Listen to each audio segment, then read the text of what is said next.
What is up, Samurai Academy? Welcome back to another video. So today we're going to be doing something a little bit different to what we usually do. So we're not going to be going through our workouts or nutrition or player analysis. Today I'm going to be introducing you to the game of rugby.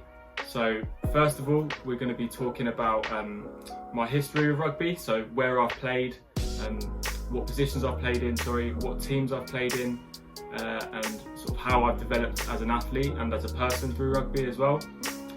Then we'll also be going through the structure of the game, so talking about different positions and where you might play, for example. Then we're also going to go into the rules of the game, so just some general rules that you'll need to know when you step on the pitch or going for a training session or something like that.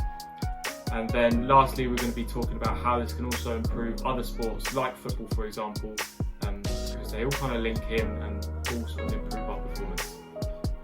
Okay, so firstly we're just going to go over my rugby history. So I'll keep it quite brief because it can get quite long if I get into it. So first of all, I played at Windsor for a few years. Really enjoyed it. Started captaining the rugby team. Then I got nominated to go into Berkshire County trials, so sort of like a county level, and I got into those for the first year of trials, and then I played with them for several years after that. I then moved to Bracknell Rugby Club, so I changed my local club, still playing at Berkshire Rugby Club. I changed that to Bracknell, and I captained the rugby team from there and grew up. And I think I was there for 6-7 years, it might have been, and absolutely loved it. And then, yeah, so I sort of built from there. I started training with London Irish Academy, so a few of the boys were lucky enough from the county to train at London Irish. And I made it through a lot of the trials, but got to the very end and unfortunately didn't make it into the end team. But I learned a lot from rugby, I learned a lot about fitness and how to improve my game. So then I just carried on playing at county level and at Bracknell Academy, which I loved, and it was really one of the best experiences of my life. So in terms of positions, I played hooker and flanker, and I started off when I was younger, so about 8 or 9 I started off at prop. So these will all sound completely alien to you, but make sure you listen out in the next part of the video, because I'll be discussing what the names of each position mean. Okay, so now onto the structure of the game. So I'm going to keep it very simple and short because it can get quite complicated with going into sort of the positions of each rugby player, each individual on the team. So first of all, there are 2 groups in every team, and they're split into forwards and backs. So these 2 groups have slightly different roles. So typically on a normal rugby pitch in an adult game, there will be about 15 players on the pitch. For the younger boys, obviously this will be less. It's about 7 to 10 for like the under 10s and under 8s, under 9s. But typically in an adult rugby match, there'll be forwards and backs, and the forwards are typically the more heavier and bigger rugby players, and the backs are usually the faster and more agile players on the pitch. So the forwards their job is to win lineouts and scrums. So a scrum, firstly, is a way of winning the ball in a penalty situation. So this is when 2 teams come together. You may have seen videos of it before or watched games of it, and they push against each other in order to win the ball that's underneath them, and that's a scrum. Secondly, a line-out is when the ball is thrown into the field of play, and 2 teams need to be lifted up or jump in the air to catch the ball and win the contest. So that's the job of the forwards. So they're usually the kind of heavier and stronger players, but then the backs are usually the ones similar to actual football players, and a lot of football players do go into playing rugby and then end up in the back squad, because the backs are usually all about attacking lines and running lines, and these are like your strikers, for example, in rugby.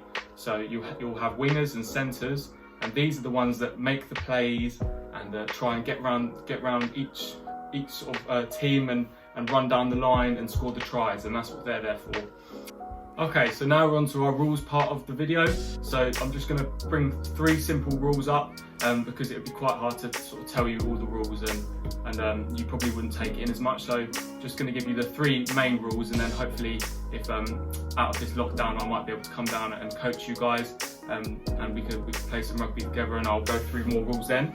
But for now, I'm just going to go through the three main ones. So firstly, you're not allowed to pass the ball forward. So the ball needs to be passed either backwards or sideways. So if it's forward, it's known as a forward pass, or if you drop the ball when it goes forward, that's called a knock-on. So that's number one. Rule number one, you can't pass the ball forward. Everything has to be back. So rule number two is high tackles. So you have to tackle below the shoulder line.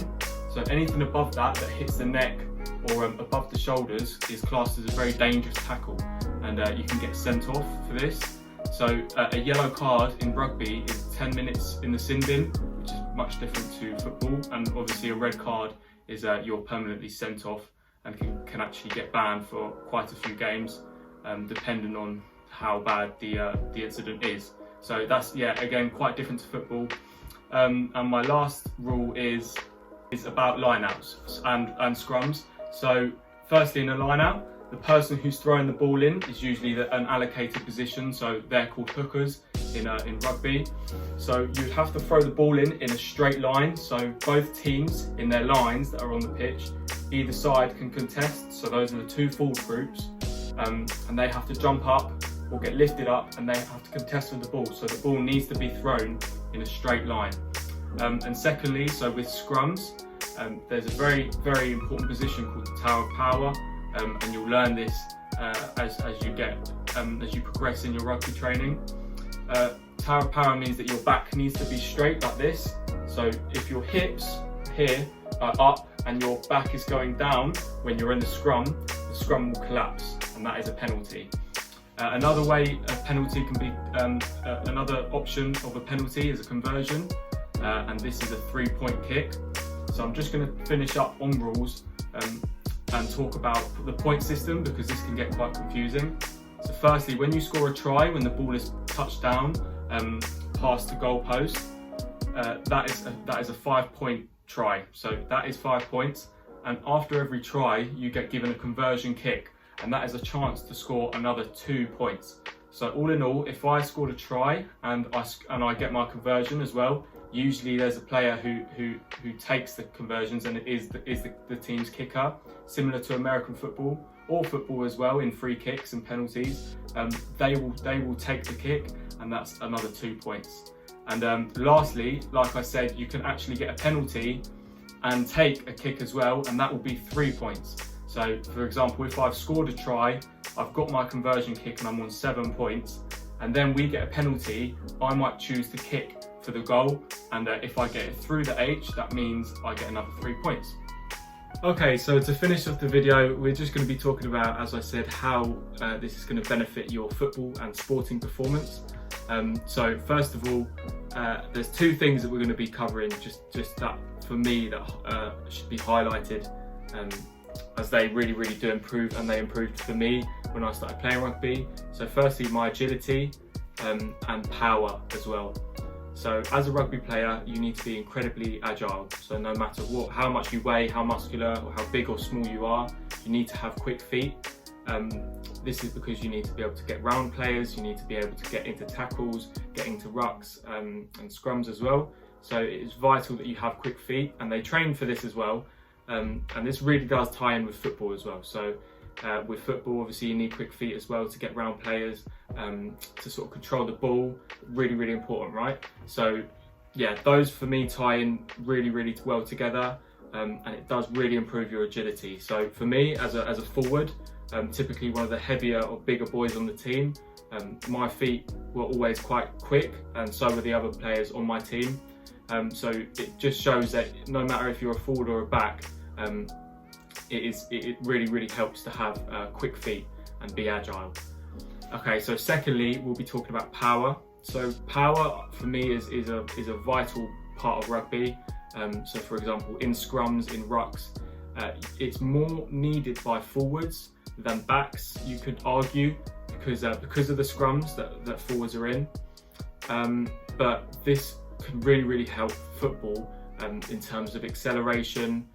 So like in a rugby example, so even not even in a scrum, for example, where you do use power, But say for a winger who's on the wing, who gets the ball, he then needs to use his power to accelerate and get around a player to score a try. So that's how it can improve.